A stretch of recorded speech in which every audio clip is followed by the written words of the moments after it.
प्रणाम, नमस्ते, नमस्कारम। साथियों, मेरा नाम ऋषभ है और मैं विश्वास दिलाता हूँ कि आप इस वीडियो को अपने परिवार के साथ देख सकते हैं। तो शुरू करते हैं। जी, अकेलापन। अकेलापन एक ऐसी बीमारी सी हो गई है अभी कि हमें लगता है ना, कुछ बीमारियाँ होती हैं ऐसी कि जो कि आज हो गई तो कम से कम कई सालों, महीनों के बाद हमें पता लगता है कि हमें वह बीमारी हो चुकी है। जैसे कैंसर या इत्यादि इस प्रकार की समस्याएं। वैसे ही हम कोरिलेट कर सकते हैं इस अकेलेपन की बीमारी को भी, क्योंकि जो आरंभ में ना पता लगे वैसी ही यह भी बीमारी है।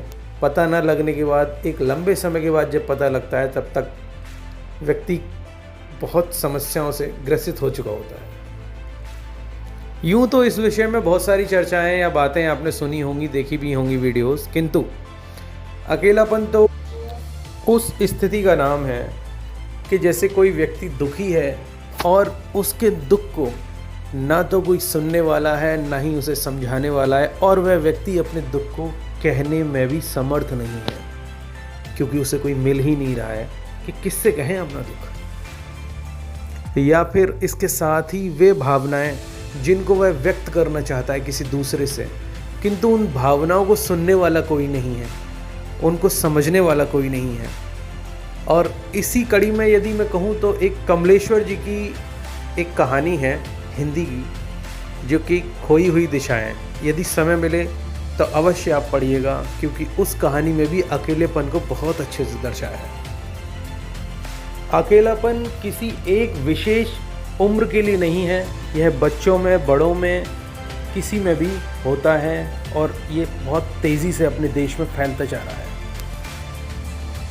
आरंभ यदि हम अपने बच्चों से करें तो आज के समय में जब बच्चा छोटा होता है तो उसे खाना खिलाने के लिए या कोई कार्य कराने के लिए उसे मोबाइल का प्रलोभन दिया जाता है। फिर धीरे धीरे धीरे धीरे वह बच्चा उस मोबाइल की ओर आकर्षित होता रहता है। फिर उसे हर समय मोबाइल ही चाहिए, और देखते देखते देखते देखते, क्योंकि वैराइटीज़ ऑफ वीडियोस देखते देखते देखते उसे उनमें इंटरेस्ट आने लगता है, और इंटरेस्ट उस कदर हावी हो जाता है उस पर कि उसके अतिरिक्त उसे कोई नहीं दिखता। और ना दिखने के कारण एक समय आता है जब उससे ऊब जाता है। मैं कुछ एक महीने या 2 महीने या साल भर की बात नहीं कर रहा हूँ, ये समय कुछ भी हो सकता है।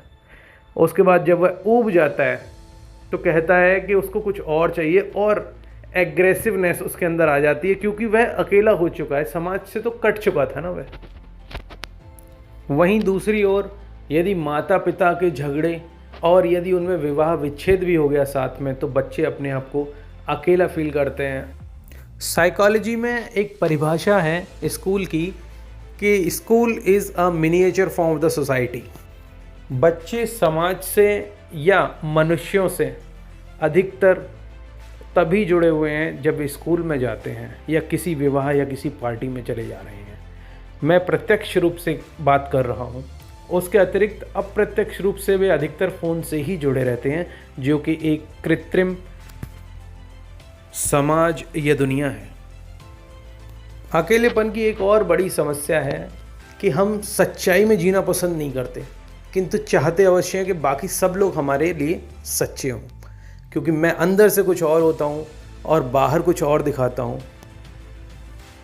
जैसे जैसे हम टीनेजर या यूथ की ओर बढ़ते जाते हैं तो यही बात आती है, क्योंकि वह एक एज होती है इनोवेशन की, क्रिएटिविटी की, तो और अपने आप को अलग भी सिद्ध करने की और साबित करने की।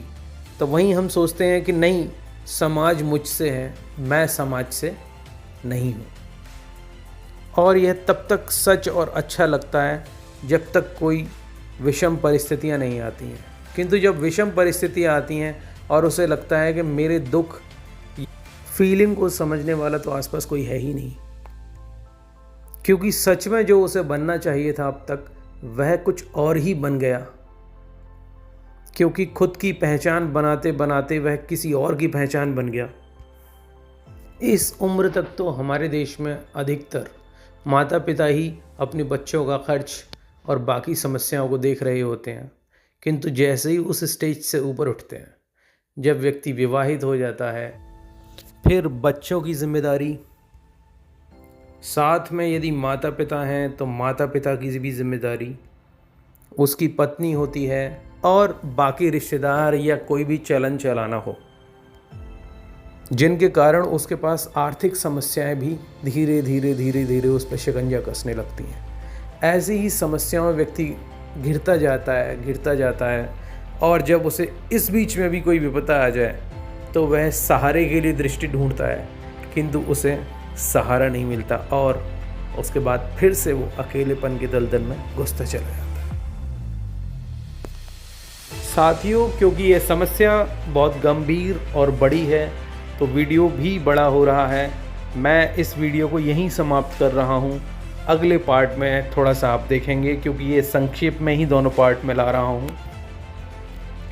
आप सभी से मेरा निवेदन है कि इसमें कमेंट करके अपने विचार अवश्य प्रकट करें, ऐसा मेरा अत्यंत गहरा आग्रह रहेगा आप सभी से। धन्यवाद।